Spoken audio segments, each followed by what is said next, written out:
I thrifted these 2 pieces of swimwear. I have the 1 piece and then I have this swim shirt. And I love it because the blue matches the blue in it. And so I'm going to make the base out of this print. And then I'm gonna do a style line, like a border in this blue. And I think it's gonna be really pretty.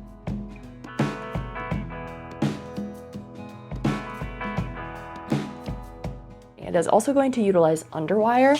I ordered a couple different kinds from a couple different shops on Etsy, and what I decided was I liked this one best. I liked this one best because it had the least amount of dip like this. I do still want it to have that curve up, but I didn't want it to have a really dramatic curve, a way heavier duty one, and I kind of think for swimwear, this light one is gonna do just fine. So here's hoping. And it fits perfectly, I guess the right size. I really want to remember where this one came from because I want more of them. From zenofsewing.com.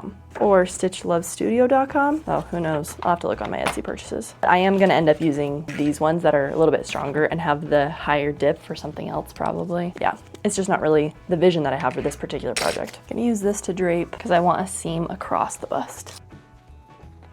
Okay, maybe I'm not gonna do a line across the bust. Maybe I'm just gonna do darts. Maybe I like that better. I pulled the draping off, laid it out, took the pins out, and this is what it looks like. So what I've decided is that my left side is a little bit unclear. I didn't put quite as many marks in it, but my right side is looking very clear to me. So what I did was marked a midline, and instead of trying to use this, I'm gonna fold it on the midline, and I'm gonna use my good side to cut out a draft. Before I do that, I do want some seam allowances. I don't want any seam allowance down here because I'm just gonna be putting a binding on that, but up here I don't want a binding. Here I do want some seam allowance because that's going to become enclosed. So I'm going to finish kind of sketching my stuff out before I make my lines a little bit clearer before I cut anything. I do also want some seam allowance on my side because I'm going to have to connect that to the back. Although I didn't really give this much stretch when I was doing it, so I might need to end up taking that in, but we could do that later. I'd rather have it cut as I would like it.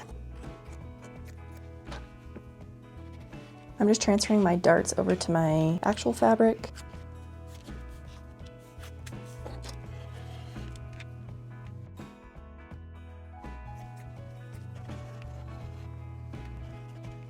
I'm right in the middle of making a swimsuit and my sewing machine died, the one that I used to do like my zigzag stitches, which is important for putting elastic on. I really want to get it done, and so I ordered it on Costco and for same day delivery, and it came within less than an hour. Thank you so much. All right, we're gonna give this new machine a go, putting elastic on, and we'll see. Okay. Sick, okay. I really like this so far. I'm also gonna understitch this because I don't want the lining poking out at all. I'm just gonna do a little zigzag. Oh my gosh, this is gonna change the game. Yeah, okay. Now I'm gonna do my little darts. I have them drawn on both sides, so I'm just gonna pin them, and I'm gonna tighten up my zigzag quite a bit. I'm gonna drop my width of my zigzag down to 1 because I do want it to zigzag, but not that much. And I'm also gonna drop my stitch length down to about 2. Actually, I'm gonna increase the length because then it'll be a little bit less intense of a zigzag. Now that my darts are done, I'm just cleaning this up so it's all one nice line. And then I'm gonna take my side pieces to the machine and make sure that these top and bottom are enclosed like my neckline is. These ones I'm gonna have to sew like tubes. I'm gonna flip these and be sewing the elastic here and here. But if I do that, that means the lining is most likely gonna kind of like peel out and creep out the side. And so what I wanna do before I take it to the machine is I wanna trim my lining layer down by like 1/8 of an inch on either side. So that way this is a little bit narrower than this, which means the lining is gonna pull itself tight underneath this layer and be way less likely to flip out because I'm not gonna have the luxury of being able to do an understitch on this. I might be able to do it on just like the top side, but I'm not gonna be able to do it on both sides. So we're gonna do what we can to remedy that. Now I can take it to the machine. I'm using a clear elastic, which means that you don't really stretch it all that much as you go. It has a lot of tension on it, and so it's very minimal pulling as you sew with it, but it is a little bit thick. I want to keep as much thickness of this as I can, so I'm going to set it kind of half on the fabric, half off of the fabric, and I'm going to go back up to my higher stitch. And now that I have those two sides lined up, you see that I have a deficit of my lining of a little bit less than 1/4 of an inch, and that's exactly where we want to be, because now when I pull my lining over, it's going to mean that there's some excess in my outside fabric, and that is the sweet spot. That's where we want to be. Another thing to pay attention to is I have my elastic on right now, but I didn't sew to the edge of it. I was just mostly focused about trying to only get about half the elastic on, so I'm going to go back through and sew again up to the edge of the elastic, because if I flip it out right now, this is going to be at the top edge, and it's going to gonna mess with how my layers are laying, and it's probably gonna try to shove my lining layer to the outside. So I'm just gonna stitch that down the edge of the elastics, that way it doesn't give me that. And now I'll flip it right side out. And I did understitch the first side that I did because I thought, why not? I have the ability to do that, so why wouldn't I? So this is now my side piece, and I have 2 of them. The next bit I kind of have to figure out because I am sort of ready to assemble my sides here, but what I'm doing is adding a blue binding through here. The blue binding is going to kind of cover this juncture, and so I have to figure out how to do that. Okay, I think I figured it out. I think I'm gonna sew it to here first, laid open like this, connect this, trim it down, and then, nope, that's not gonna work. Figured it out. I'm cutting 1.5 inch wide strips for my bias binding. Actually, I don't think that's enough. I think 2 inches is what's necessary. And then I can go smaller for the straps. But this is what's going around and gonna hold and encase the underwire. I have 3 of these cut, and this is gonna end up being my binding down here, and then these 2 are gonna end up being the straps. But the straps need to have elastic in them, and the binding down here needs to have a solid woven in it, so that way it doesn't stretch beyond what I need for this casing. So I need it to be a little bit more stable. So I'm first going to attach it, and then I'm gonna decide what I want to add for stability. I'm gonna leave the ends kind of undone because this isn't gonna go all the way to the edge anyway. So I'm gonna stop it probably about here for now until I figure out what I want in here as my woven. And I'm being conscious of this little dip up here to kind of pull my blue and not pull this, because when I fold it under, I don't want a bunch of excess at the bottom of this concave feature. So I'm trying to stretch it a little bit so I don't have that. I have the binding set up for the underbust, and then I'm connecting it to my straps right now, so that way as I put my elastic in, I can combine that to my interfacing, so it can seamlessly go from having it bound with interfacing to having it stretchy for a strap. Now I have the blue binding on the underbust as well as coming up into the strap, and what I did was put the elastic on the strap, stopping about here, and then I'm going to put in some bias tape because this has far less stretch, but it has enough stretch to go around the curve of this, and I'm going to connect from essentially where I ended my elastic all the way through here to where I ended my elastic over here with the bias tape, so that way when I cover stitch this, the underbust doesn't stretch, but then the straps will stretch, but it can be one continuous line, and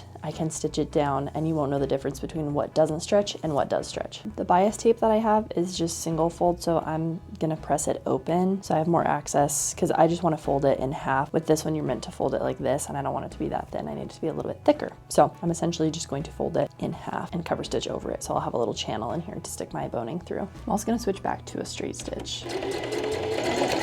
This is where we're at with where the bias tape connects to elastic. So like I said, this piece will stretch for our strap. This piece will not stretch as much for our underwire, and it will stretch even less once this is kind of like doubled over. Now what we need to do is trim down this blue, so that way when we flip it under, so that way our cover stitch will catch it right in the middle here and tack down the edge of this. So that way we don't have any weird raw edge, and it will look really clean. So we got to figure out how much we have to cut off, and then we'll cut around the whole circumference. So we're going to cut off 1 inch off the width of this. I'm pinning this down so it'll be easier for me once I take it to my cover stitch machine, so that way nothing gets messed up, because I'm trying to do the 2 lines on top, and so I don't see what it catches underneath, and I want to make sure it's catching what I want it to be catching. Also, as I pin this and get this prepped for sewing, I am going to take my sides and pin it under here, so that way as I am cover stitching through here, that also gets stitched down. Cover stitch is nice and strong, and that is really all we need to adhere it. So I just want to make sure that as I'm pinning these on, they're even, and I'll add some extra pins to this. I'm at a pause point because I have most of this strap cover stitched. I left the end here because I do think I'm gonna have to add more length to the strap. Cover stitched all down through here, attached my sides with it, cover stitched, and then I paused right about here because at this point I need to make sure I can access to insert my underwire, slide it in there, and then I can finish cover stitching, and I can kind of cap off where I'd like my underwire to stay to. Otherwise it could end up sliding up into the strap, and we don't want that. So I'm going to do that, and then I can continue on.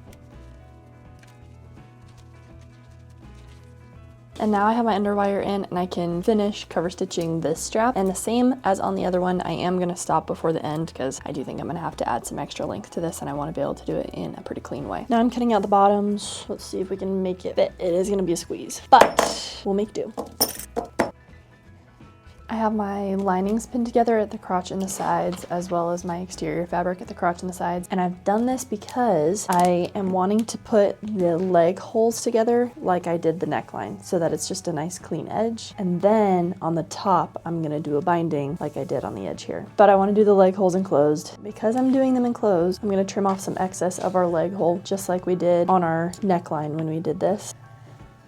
And now I'll pin together one of my leg holes, and then I'm gonna flip it and see how I can sew my second leg hole. When I do my first one, I am gonna leave down here by the crotch undone in case I need to pull it through that. I have both leg holes done, and now I'm gonna do the blue binding around the top. In all honesty, these bottoms fit very snug. It doesn't have maybe quite the length that I need, but I'm also working with limited materials, and I could not have cut this any larger than I did. So we're gonna just trudge along with what we have, and it's just gonna be a very, very snug bottom. I'm using the back of the blue one piece to cut strips for the binding on the top of the bottoms, and then I'm also cutting some little extra ones because I think that I need to extend my straps on the top piece, and so I'm just doing that as I'm cutting these so I don't have to come back to it.